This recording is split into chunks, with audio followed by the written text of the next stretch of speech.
Gordon, pressure. I did this on Friday, so there's no excuses for being shit. It should be streamlined and to the point. So if it's not, then you'll have to put up with it. It's all about acceptance, this programme, isn't it? So what it was like, what happened, what it's like now. On Friday I spoke about fear in a meeting, and actually I was sitting here now thinking what was it like. And when I think back to my childhood, I often say I had a very happy childhood. You know, my parents are still together now. Got a younger brother. You know, I just remember playing a lot of football. Sport was a big part of my life. Popular at school. You know, just kind of always kind of thought I was full of confidence. But actually, the further I go into this programme, the more things start to connect in my head. And one of the earliest memories I have, that feeling of, it was strange to explain. So I used to, I remember being on holiday with my mum and my dad and my brother, and we were walking along the street in the evening, and I used to get really upset. I was only a little kid, but I remember getting really, really upset thinking about the thought of them dying. And I remember lying in bed, and I'd have these thoughts about the universe, and it was all really chaotic, and thinking, where did it all come from? What does it all mean? And I'd get really worked up about it. And it was bizarre, you know. I used to really live. What I'm trying to say is I was kind of unable to live in the present. I was never able to live in the present at all. My head was always either worrying and obsessing about something that had happened, or, you know, creating this massive scenario in the future, and it made me uneasy, made me irritable, restless and discontent, I suppose, even from a young age. And, you know, as I kind of, you know, went from school, I always kind of did a lot of different things. I was always quite loud, quite outspoken, you know, a bit of a class clown. But, you know, I did well at school, you know, and there was always that expectation that I would go on and sort of go to university and do all that kind of stuff. But I kind of wanted to push back on that. I always wanted to push back on that and sort of go in a different direction, but didn't know really which direction to go in. And so I found myself at sort of 16, you know, kind of at a loss. I didn't necessarily want to go and do anything.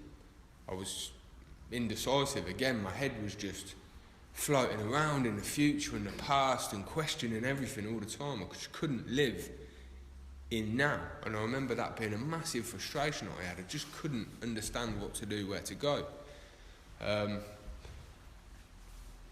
I wasn't massively into drugs, you know. I'd sort of dabbled, you know. Mates of mine would sort of smoke weed, and there was a mate whose garage we used to go and sit down there and you know, smoke a bit of weed, and I'd have a bit, but I never really liked it that much. It used to make me, you know, feel a bit dodgy.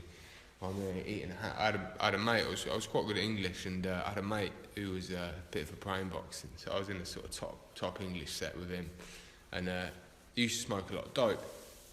He was really good at maths, I remember, and he had this hash cake and it was left over, and he went, oh, come on, I'll have a bit. And I was like, yeah, all right.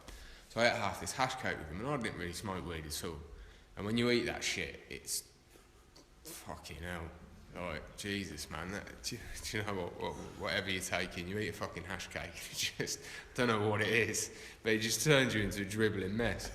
And I'd eaten this thing, and I remember waiting for the bus, and I went to this, I went to an all-boys school across town, and you had to have an interview to get in and all this sort of shit, you know. It was like, you know, free school and all the rest of it, but, you know, it was, you know, it's quite intense.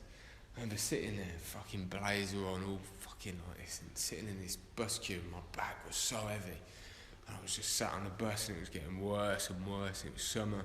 I got home, and I was just stared in the mirror for about 30 minutes, an hour, and watched my eyes getting redder and redder and redder. And I went downstairs, like probably millions of us have done, that are addicts, and, you know, you do the thing where you're doing your shoes up. Mum, can I borrow a couple of quid? What's wrong with your eyes? Nothing, no, just forget it. So I was walking across a local park, like, tunnel vision, and, it was awful, you know. It was fucking awful, but I kind of prided myself on the fact, no matter how much I did or drank or whatever, I never pulled white. I was never sick, you know.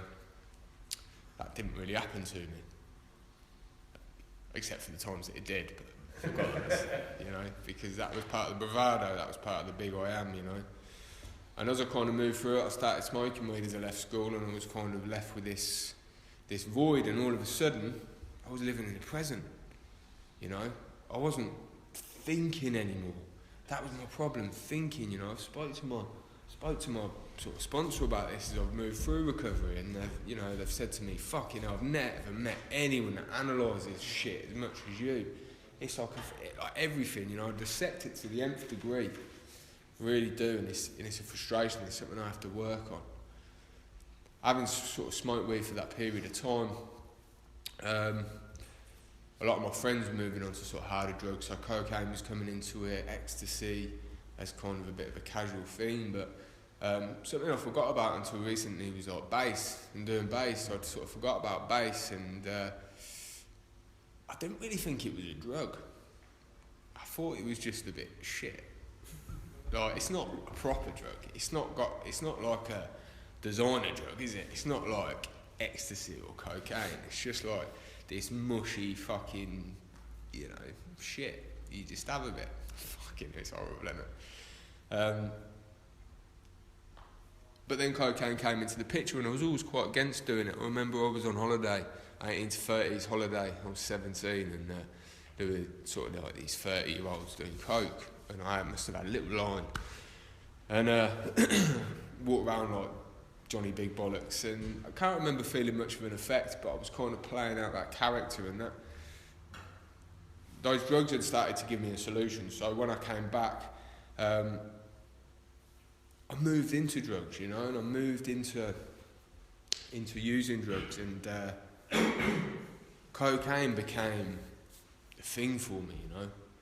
It was drinking and sniffing for weekends. It was that whole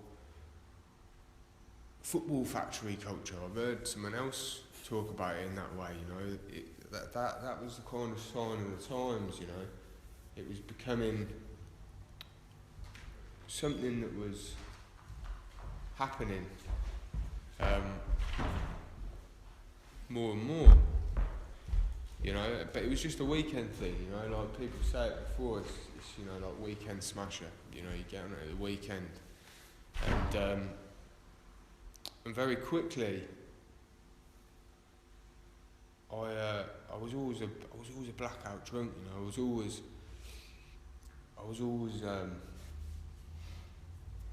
giving it large to the biggest person in the club, you know, the bouncer, you know, no respect. It was almost like I wanted someone else to smash me to bits so I didn't have to do it to myself, you know, and I couldn't really understand why.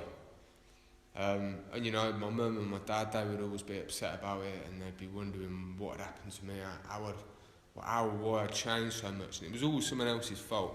It was always the mates I was hanging out with. I'm thinking, I'm the worst one out of them. Before, you know, I'm the one out of my group of mates who turns up with a bag. I'm the one that says, well, let's get on it. I'm the one on a Wednesday that goes, should we get a bit of gear in? And that's how it became, until all of a sudden I was doing it on my own, and that happened very quickly, you know. And you know, it's no women in this meeting tonight, but the way I describe it is, you know, when you're a young bloke living with your parents and they go out, what's the first thing you do? You know, straight on the porn. Straight on the porn as like a young lad. You know, that's the first thing you do, and that's almost what cocaine became for me, and weed before that. You know, when I was on my own, my brother played a lot of football, so they would go and watch him on a Saturday afternoon. He played to a really good level, so they would go out.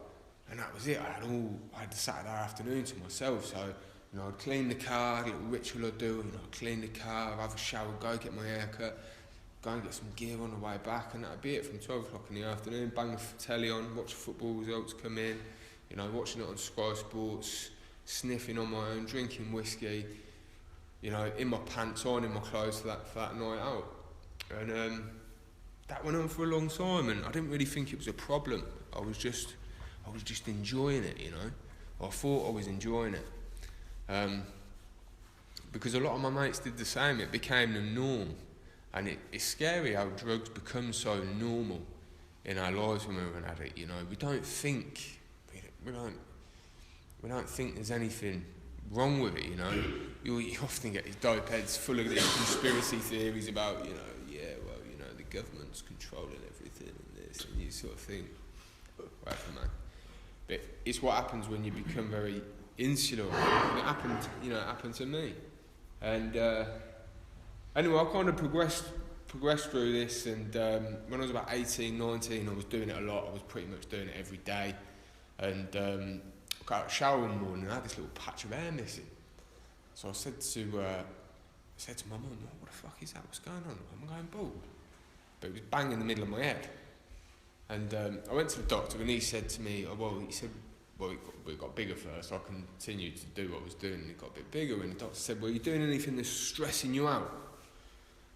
And I honestly sat in that chair talking to that GP, racking my brains for what could be causing me so much stress. The fact I was, sniffing 2-3 grams every day, every other day, every few days, didn't even enter my head because it was normal. It was my solution. And subconsciously, that was my solution. That was solving this problem. This problem since I'd had since I was yay high.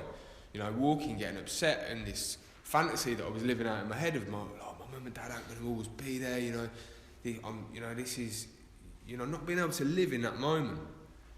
Things are going to change. Things are going to, maybe I always knew. I don't know, but that wasn't there anymore. It was just, that was my solution, that was it.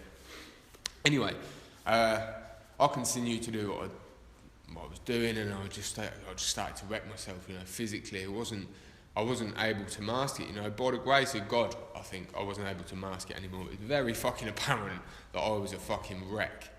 I looked just drained of life, drained of enthusiasm, just dope, smoking little cokehead with just nothing going on really, nothing.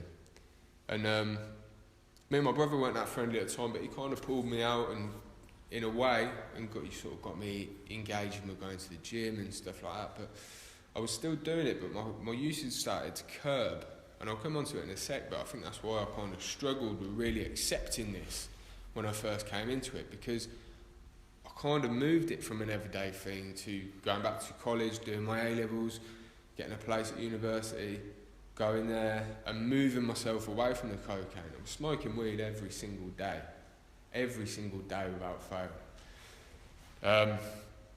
But I moved away from that cocaine as much, it was maybe every 2 or 3 weeks I'd come back and have a blackout drinking session and all the rest of it. But I'd moved away from the cocaine and I thought, well, I'll fix myself.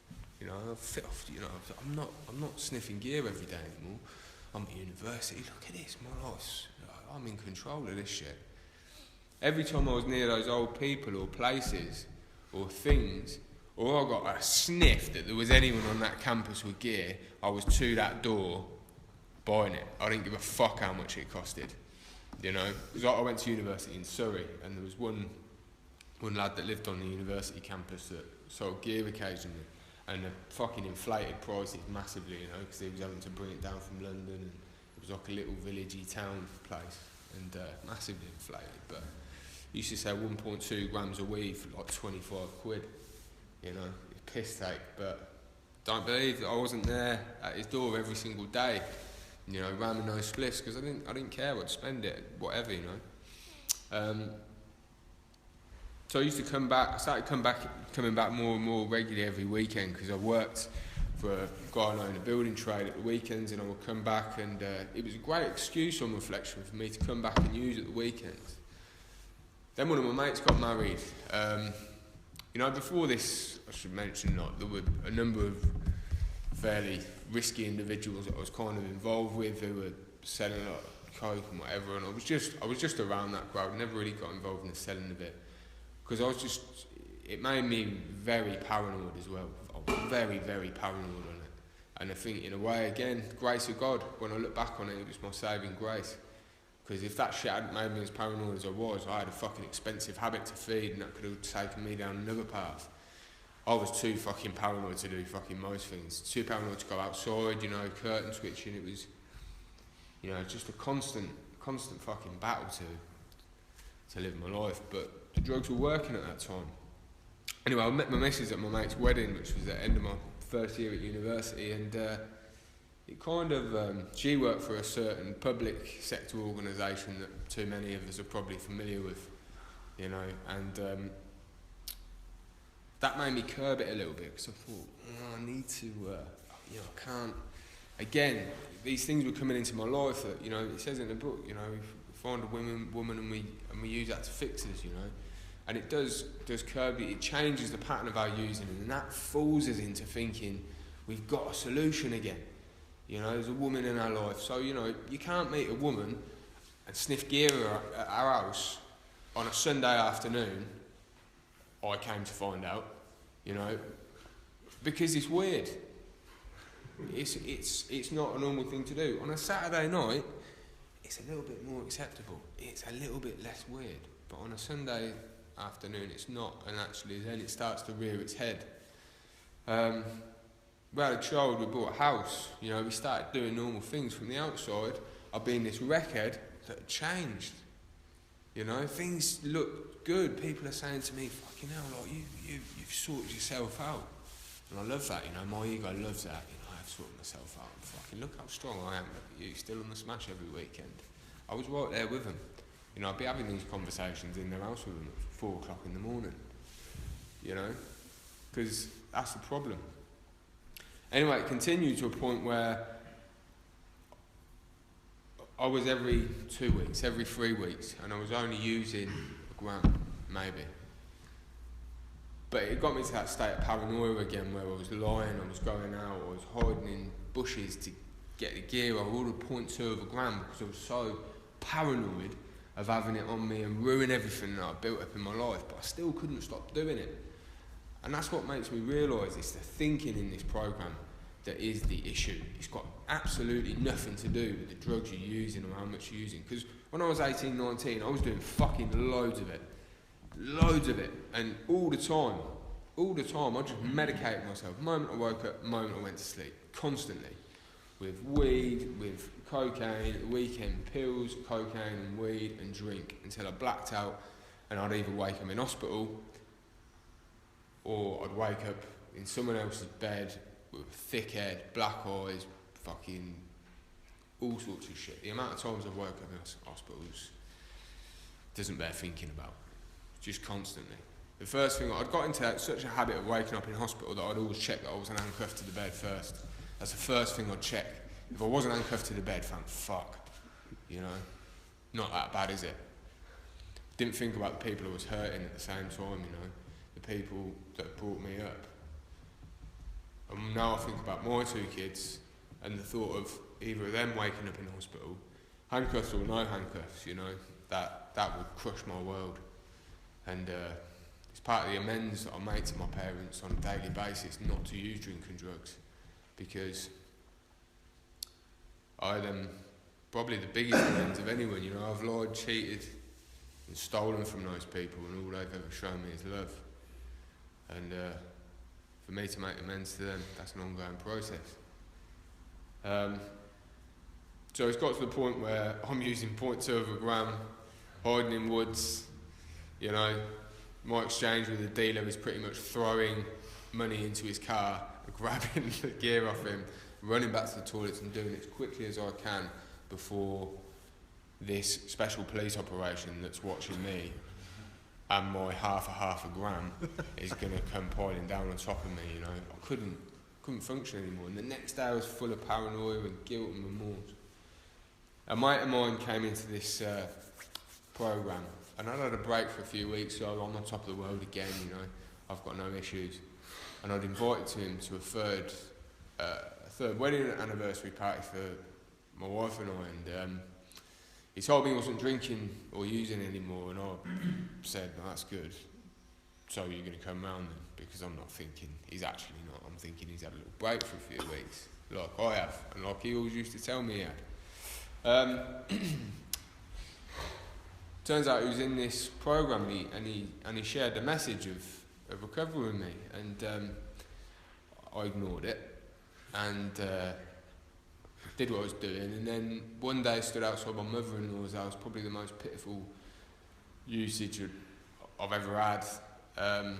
spent a load of money boozing, doing balloons, which were a new thing, and horrible. As if I hadn't killed enough brain cells off. So I started doing that, and the next day something just snapped in me, and I just thought, I just can't do this anymore. I've had enough of just sitting on the outside of myself, my life, looking in, watching my kids grow up. And you know, I've always been a type of dad that reads them stories, you know, plays games with them, takes them here, there, everywhere. But I was never in their circle, interested in what they were doing, you know.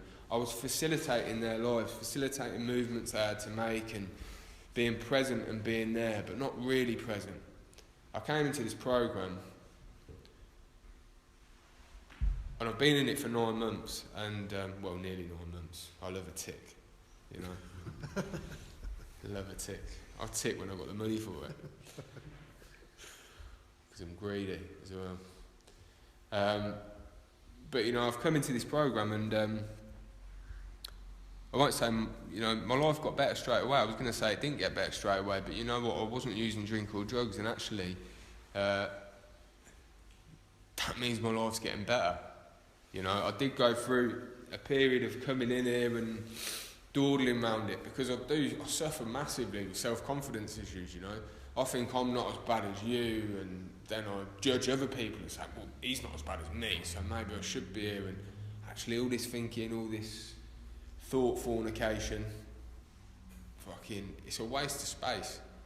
You know, what I've learned in this program and through those steps is to live in the present, you know, and the kind of thing I'd wrap up with is my understanding of God and how important that is in this program, because I'm from you know, I've got a father who's quite cynic about all these things, you know.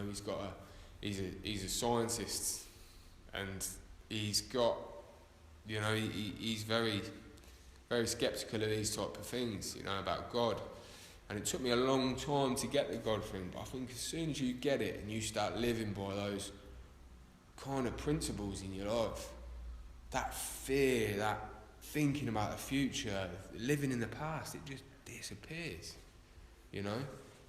If you can really get it and put that into your everyday life, and God for me is just about being good, you know. God's just missing an O, and as soon as you think it, you're like, oh yeah, there it is, you know, there's a solution. You live your life with that principle, you know. I try and live my life as much with that principle as I can, and if I do, you know, my life becomes a beautiful thing. As soon as I start ignoring God, you know, I'll go right back to where I was. I'm eternally grateful for this program, everyone that's in it. Yeah, I'll leave it there. Thanks very much for listening to me.